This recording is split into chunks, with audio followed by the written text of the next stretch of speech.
Salawat dan salam semoga selalu tercurahkan kepada junjungan kita Nabi besar Muhammad Sallallahu Alaihi Wasallam.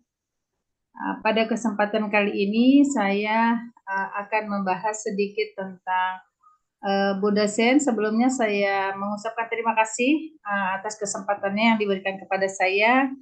Untuk teman-teman yang sudah siap untuk mengikuti diskusi ini, saya ucapkan banyak terima kasih. Untuk hari ini saya mempresentasikan bahan pembahasan saya terkait dengan konsep pemikiran Al-Farabi bersama dengan Ibu Haji Gawi. Tapi Ibu Haji Gawi kebetulan lagi kurang sehat, Ibu. Langsung saja ya Bu. Adapun pembahasan hari ini terkait dengan konsep pemikiran Al-Farabi dalam relevansinya dengan pendidikan Islam, pendidikan agama Islam di Indonesia saat ini. Nah, ini saya silakan Pak Wafa di scroll ya. Oke. Nah, pembahasan hari ini saya mempunyai ada beberapa yang menjadi latar belakang saya, yaitu terkait pendidikan agama Islam berperan strategis dalam membentuk karakter dan moral generasi muda Indonesia. Kenapa di sini ada yang membuat saya ada latar belakang? Karena ada beberapa tantangan.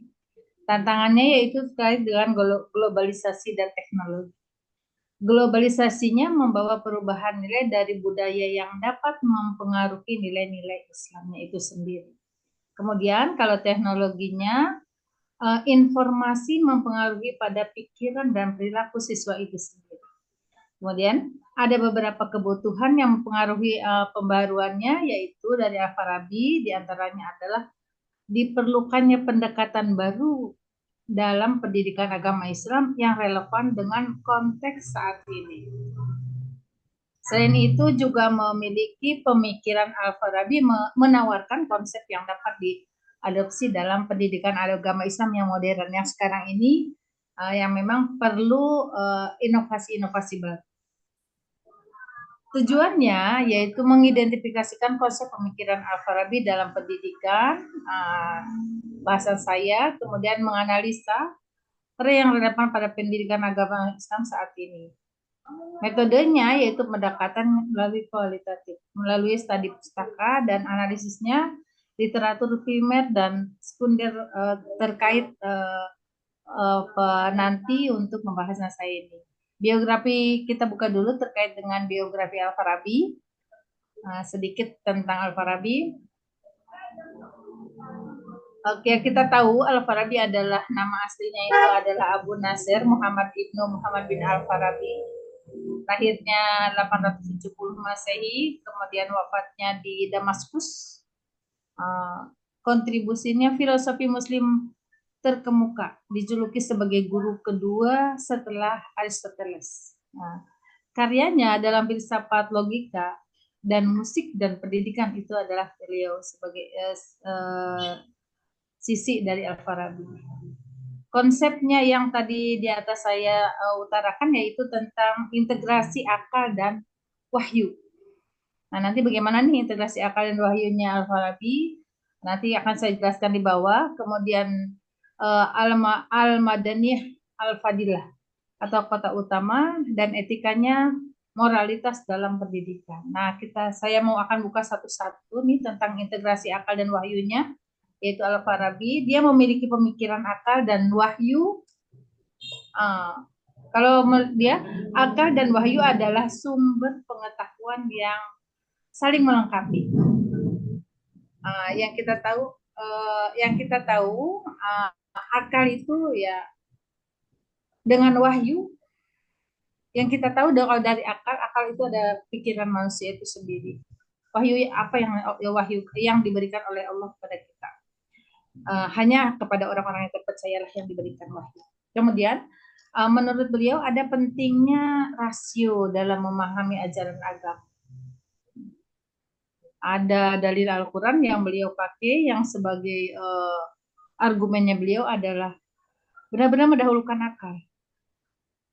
Afala ta'qilun, apakah kamu tidak berakal?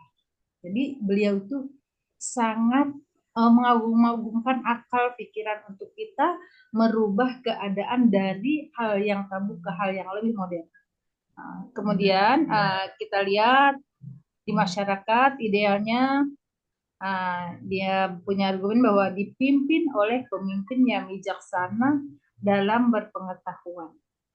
Jadi untuk memimpin suatu kemasyarakatan, orang yang berilmu pengetahuanlah yang boleh membimbing kita semua atau sebagai masyarakat.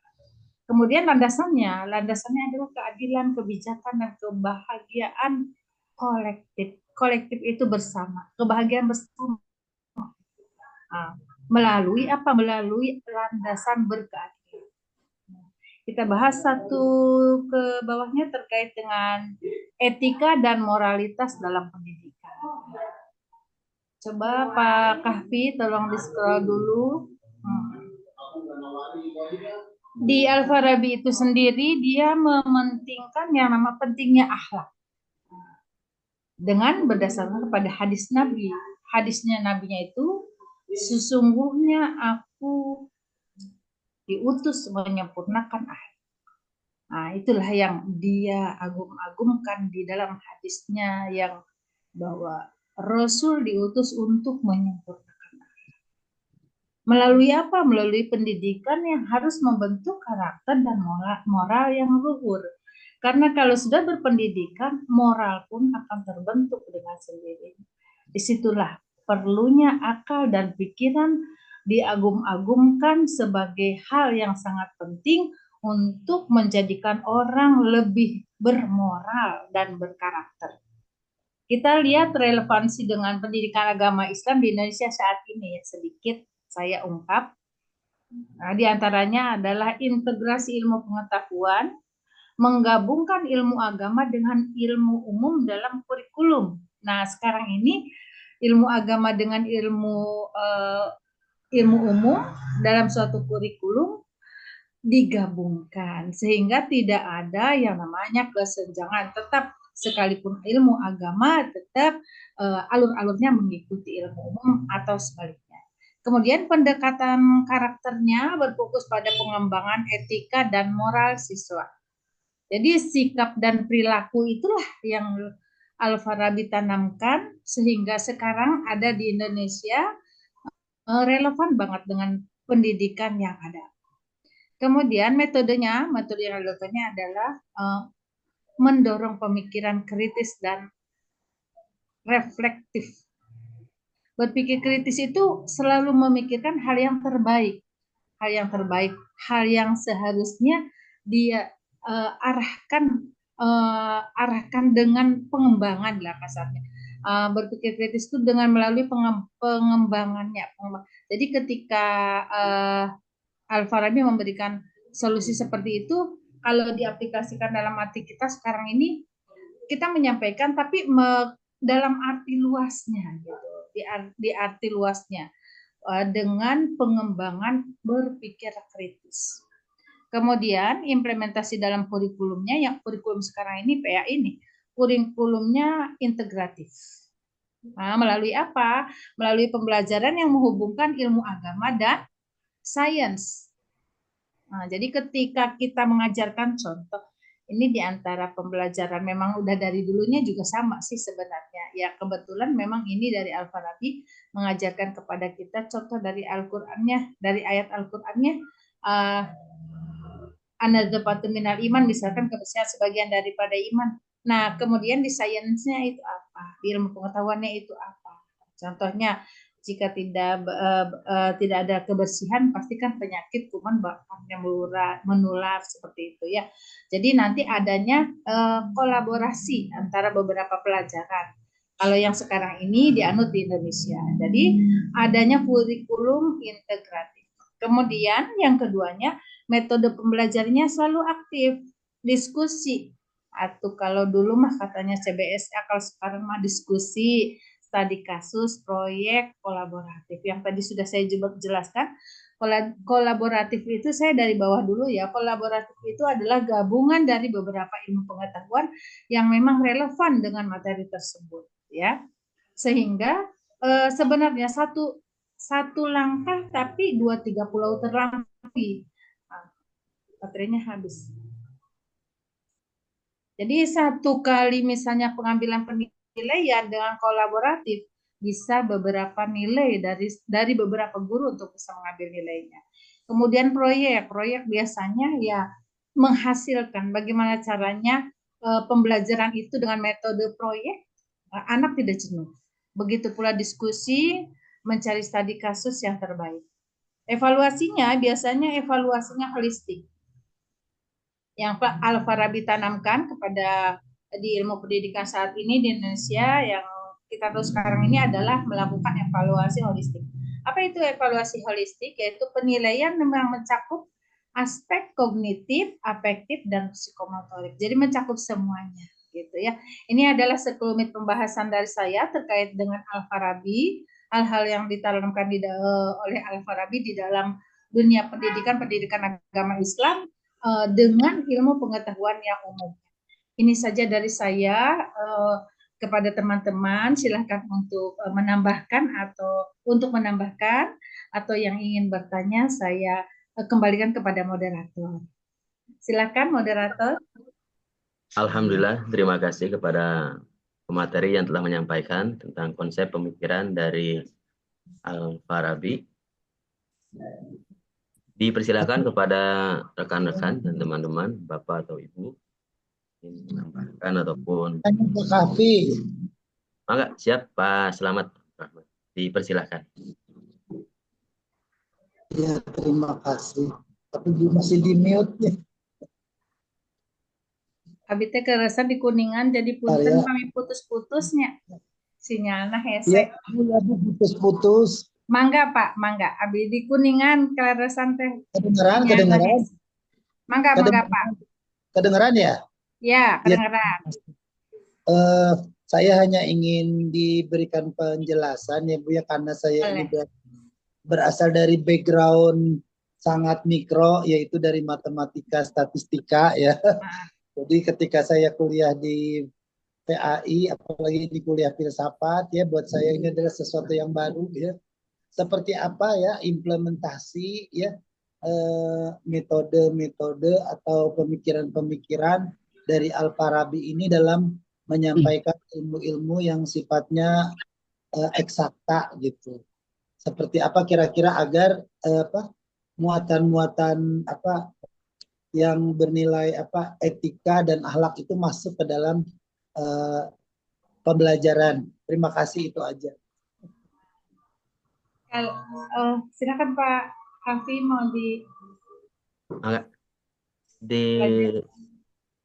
lanjut apa ditampung dulu Bu? Langsung ya? Mangga dulu. Mau ditampung dulu, langsung aja dulu ya? Mangga langsung Oke. Kalau yang saya sedikit menjawab, barangkali bisa ditambahkan oleh yang lain, boleh. Menanamkannya dengan melalui konsep berkolaborasi. Satu ahli, kemudian dengan ahli yang lainnya. Bertemu dalam satu wadah, sehingga dari yang umum kepada yang khusus, seperti ke dalam ilmu agama, digabungkan, bertemu dengan cara berkolaborasi. Seperti itu, sehingga dari eksak ke agama pun tetap sama gitu. Misalkan ya, yang satu saja yang saya berikan contohnya. Satu terkait dengan berpikir kritis. Pengetahuan yang umumnya bagaimana berpikir menghasilkan suatu produk. Kemudian dari pengetahuan yang umum yang spesifiknya contoh agamanya, bagaimana melakukan kebersamaannya di situ dalam satu majelis misalnya. Kemudian ya dari produk, kemudian kebersamaannya, bersosialisasinya untuk memecahkan suatu masalah, itu adalah hal yang mereka tanamkan dari Al-Farabi. Gitu Pak. Berkolaboratif. Berkolaborasi. Sehingga ketemu dalam satu pemecahan masalah. Berkolaborasi. Iya. Untuk saat ini ya. Silakan Pak Kahfi. Satu pertanyaan lagi. Atau ada yang mau menambahkan? Silakan teman. Bisa Pak Pak. Kafi. Boleh saya Beni. menambahkan Pak? Boleh, Mangga, mangga, Pak mangga, Kafi, mangga. silakan Pak Kafi. boleh Mangga. saya. Boleh Pak. Mangga, mangga, mangga, Moderator. mangga. Siapa ini? Pak Beni, mangga. Pak Beni Sarbi. Oh ya, siap. Bismillah, Alhamdulillah. Terima kasih banyak kepada Pak Moderator dan pemateri. Ada beberapa hal ini yang mungkin ingin saya tanyakan kepada kawan-kawan, demikian pula mungkin kepada Ibu dosen ya. Pertanyaan yang pertama, kita ini kan di PAI ya, PAI Pendidikan Agama Islam. Nah, ketika kita membahas masalah tokoh, konsep pembelajaran PAI, dan seterusnya, dari kemarin itu kenapa kok tokoh-tokoh yang diangkat itu tokoh-tokoh yang kontroversi gitu? Seperti Ibnu Sina, sekarang Al-Farabi gitu kan.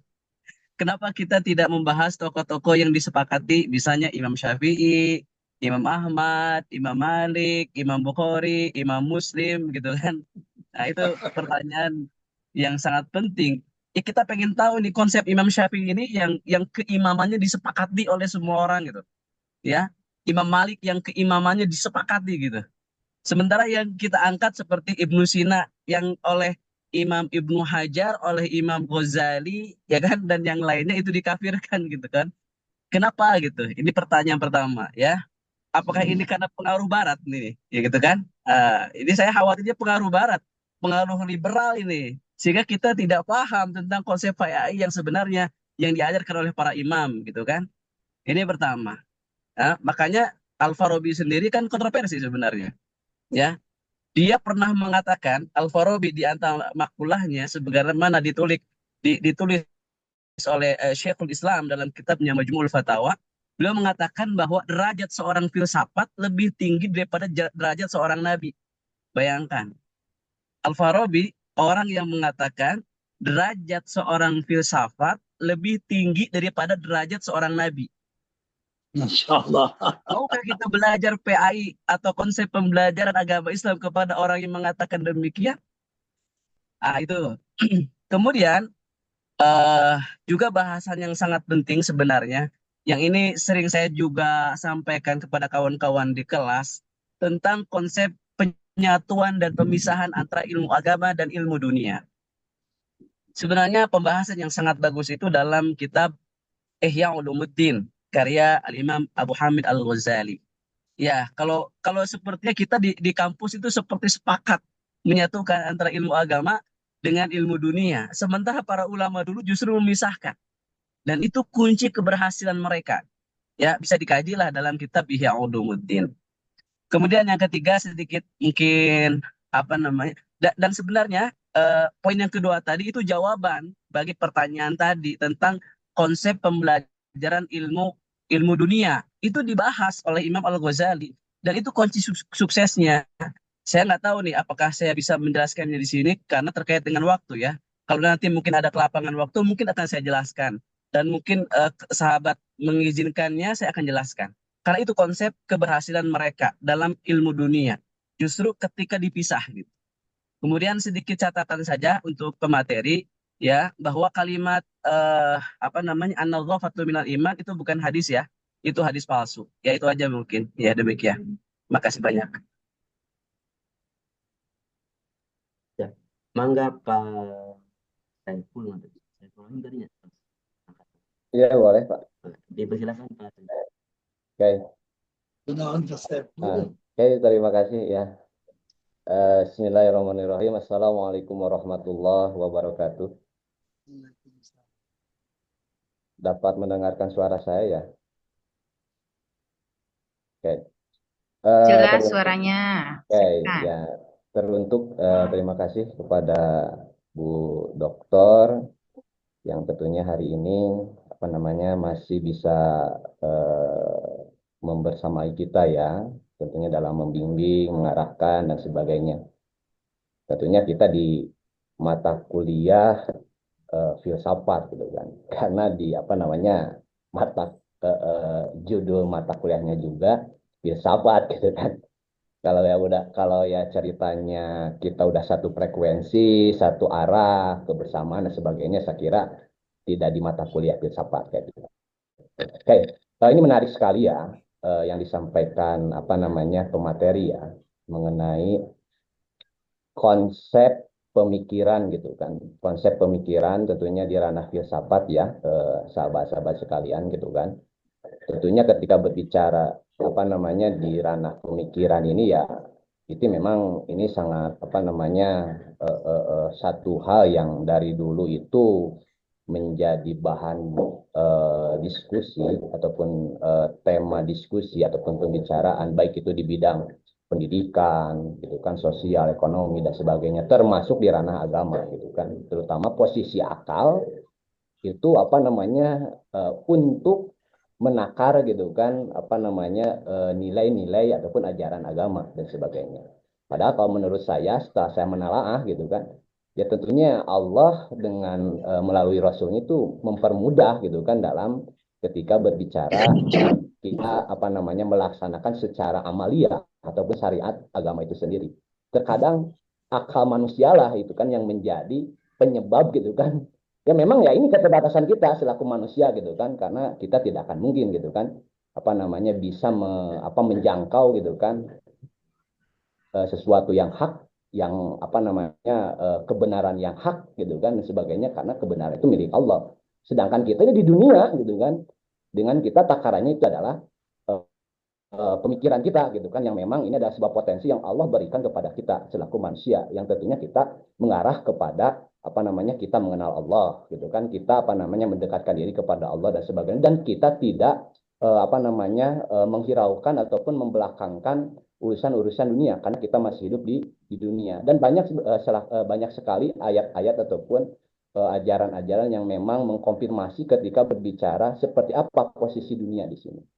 Oke, tadi konsep Al-Farabi gitu kan yang memang mengedepankan akal gitu kan apa namanya yang memang ketika berbicara kita ke ranah pendidikan gitu kan terutama tadi ada apa namanya dari teman kita gitu kan itu menyampaikan gitu kan seperti apa gitu kan relevansinya ataupun apa namanya penerapannya di bidang matematika dan sebagainya dan terutama tadi oleh Pak Beni ya menyampaikan ketika berbicara langsung apa namanya mengkritisi ataupun apa namanya mengkonfirmasi gitu kan ketika berbicara sosok Al-Farabi ini gitu kan ya karena kita apa namanya di ranah filsafat ya tentunya kita tidak bisa apa namanya terlepas dari para tokoh ini gitu kan ketika berbicara kita kepada Imam Al-Ghazali ataupun kepada madhab Imam Syafi'i dan sebagainya kan itu adalah berbicara nanya apa namanya moderat ataupun antitesa dari berbagai pemikiran-pemikiran baik di berbagai bidang yang tentunya itu menjadi sebuah rumusan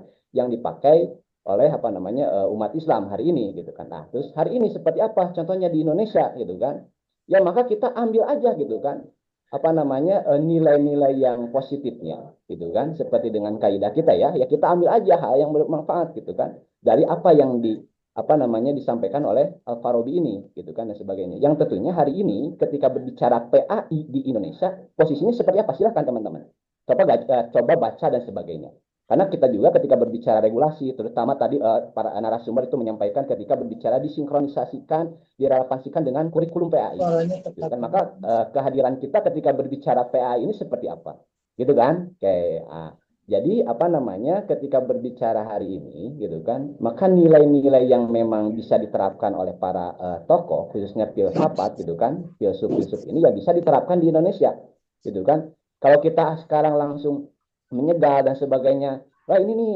karena dengan apa namanya sejarahnya ini dengan kontroversinya dan sebagainya saya kira itu tidak akan apa namanya tidak akan selesai gitu kan karena ya ketika berbicara hari ini kita di dunia akademik gitu kan tentunya itu berprinsip secara netral gitu kan walaupun netral di sini mohon maaf itu kan dengan indikator ataupun rumusan-rumusan tersendiri gitu kan saya kira karena berbicara ilmiah dan sebagainya ya tentunya kita tidak apa namanya tidak menghilangkan ataupun membelakangkan berbicara antara ajaran syariat itu yang paling utama gitu kan yang menjadi pondasinya ketika berbicara kita menggunakan akal terus apa namanya yang saya ingin tanyakan ya Bu ya Ibu memang apa namanya di judulnya itu menarik ya gitu kan ketika konsep Al-Farabi gitu kan Ini ketika berbicara relevansinya dengan kurikulum PAI.